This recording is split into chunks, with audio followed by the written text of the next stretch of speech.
The direct contact, which is me walking up to you, punching you in the face, or hitting you skin on skin, body on body. That's a type of contact, and it's referred to as direct contact. Now, do you guys like it when I tell you stories about when I was young and in school and stuff like that? Sure. Just to illustrate a point. I'm not trying to just entertain you. I want you guys to understand that. Okay, good. I don't want to be boring you. When I was in grade 7, and the boys and the girls were divided. Remember, that's a long time ago. Boys and girls were divided in certain classes. PE was one of them, music was another. So imagine a class of grade 7 boys, 25 or 30 of us, all going bonkers every single period, and every single one of us hating music, because the only boys that liked music were in band. So the kids that were in band, they were musicians. The rest of us were just losers who didn't like music. Okay? So we were all in the same class. And I remember the teacher who came in. His name was Mr. Sparrow, but he was built more like an elephant, right? Huge guy. Rugby player, had hands 3 times the size of mine, size 14, 15 feet. He comes in one day, and we're all bouncing around, and he says to us, "Oh, you little punks understand there's the big fist or the big boot, and I can give each and every one of you a taste of that anytime I want."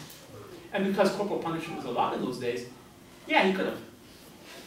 But he never actually touched any of us. But he did indirectly touch us. And the indirect touch was, if we were not behaving, already, don't eat that. You have to wait a few minutes.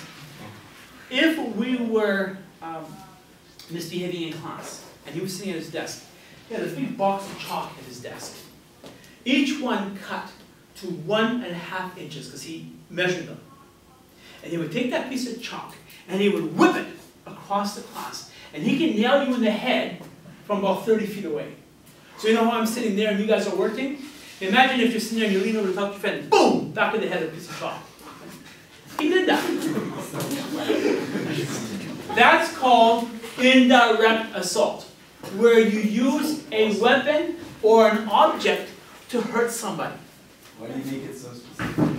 I guess it fit nicely to his fingers like that. So I've got a small hand, an inch is probably good for me. He has bigger hands, 1.5 inches. That's my theory. All I know was that I got cracked in the head a few times, right? Because I'm always a yapper, like I am now. Right? So he definitely conducted an indirect assault.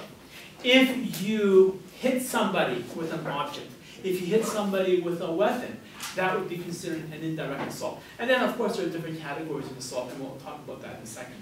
So you all understand the difference? Direct is hands-on.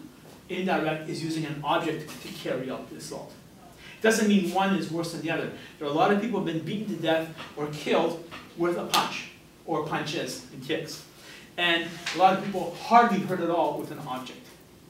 Now, I had you look through the criminal code on Tuesday, just to give you an understanding. Remember, everything I give you to do has a reason. And the reason I want you to look through the criminal code was for you to understand that in criminal law, there's a gradient. The charges, the crimes that you can commit are all scaled from moderate to severe. And assault is one of those that's really, really got a wide scale.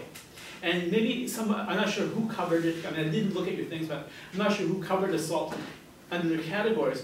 But if you look at assault, there are things like somebody threatening you in the lunchroom and somebody shooting you in a parking lot and not killing you. That would be considered assault.